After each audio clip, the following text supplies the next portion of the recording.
السلام علیکم ویورز، امید کرتی ہوں سب خیریت سے ہوں گے اور سب کے لیے قرآن پاک کا ترجمہ عملی زندگی میں مددگار ثابت ہو رہا ہوگا۔ ویورز، جیسا کہ آپ لوگ جانتے ہیں کہ ہمارا تیسرا پارہ اور سورہ بقرہ چل رہی ہے۔ اس کا ہم نے تیسرا رکوع سٹارٹ کیا تھا جو کہ ہم نے 259 آیت تک پڑھا تھا۔ آج ہم اس کا بقیہ حصہ مکمل کریں گے۔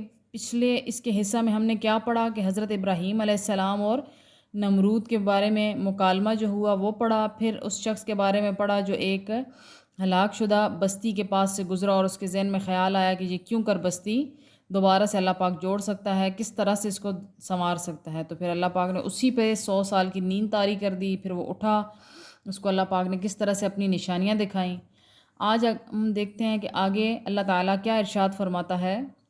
اعوذ باللہ من الشیطان الرجیم، بسم اللہ الرحمن الرحیم۔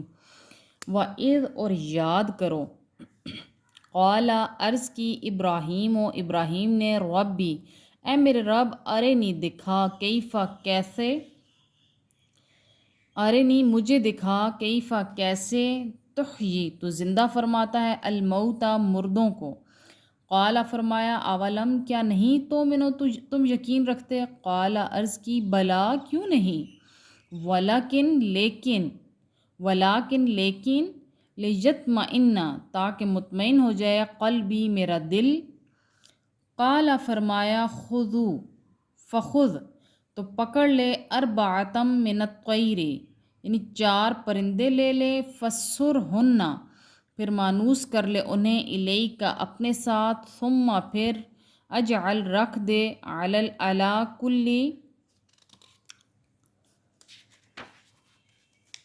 کل جبل،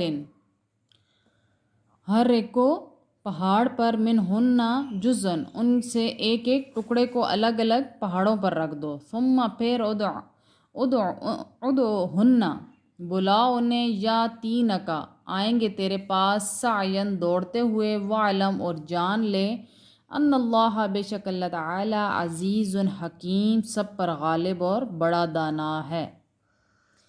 اب اس آیت میں بھی ایک پورے واقعہ کو بیان کیا گیا ہے کہ ایک بار حضرت ابراہیم علیہ السلام کے دل میں بھی شوق پیدا ہوا کہ میں بھی دیکھوں کہ اللہ پاک کس طرح سے مردوں کو زندہ کرتا ہے۔ اس آیت سے کوئی یہ گمان نہ کرے کہ شاید نعوذ باللہ ابراہیم علیہ السلام کے ذہن میں یا دل میں کوئی بھی شک آیا ہو یا کچھ بھی۔ یہ تو کبھی کبھار شوق پیدا ہوتا ہے انسان کے دل میں کہ انسان بھی کچھ نیا دیکھے۔ ابراہیم علیہ السلام نے اللہ پاک سے عرض کی کہ یا اللہ، کہ تو کس طرح سے مردوں کو زندہ کرتا ہے، مجھے بھی دکھا دے۔ اللہ پاک نے کہا کہ اے ابراہیم، کیا تجھے یقین نہیں ہے مجھ پر؟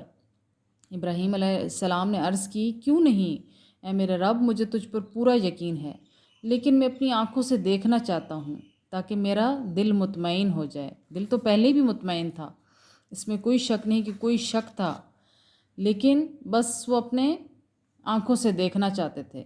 اللہ پاک نے فرمایا، ٹھیک ہے اے ابراہیم، پھر تو 4 پرندے لے اور ان کو 4 ٹکڑوں میں کاٹ لو، پھر جنگل میں جا کر ان 4 ٹکڑوں کو مکس کرو اور وہاں 4 پہاڑیوں پر ان ٹکڑوں کو رکھ دو، اور پھر تم انہیں آواز دینا، دیکھنا وہ کس طرح سے تمہارے پاس آتے ہیں۔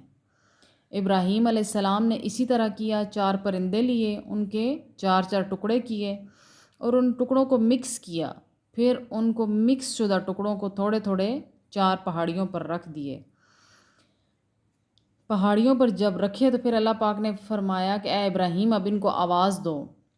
ابراہیم علیہ السلام نے ان کو آواز دی تو اپنی آنکھوں سے انہوں نے یہ منظر دیکھا کہ کس طرح سے وہ ٹکڑے اڑے اور آپس میں جڑ گئے، اور جڑ کے پورے پرندے مکمل ہو کے اور پرندے پھڑپھڑاتے ہوئے ابراہیم علیہ السلام کے پاس آ گئے۔ ابراہیم علیہ السلام نے کہا کہ اے اللہ، مجھے تیری خدائی پر، تیری قدرت پر کوئی شک نہیں ہے، لیکن میں نے آج اپنی آنکھوں سے بھی دیکھ لیا ہے۔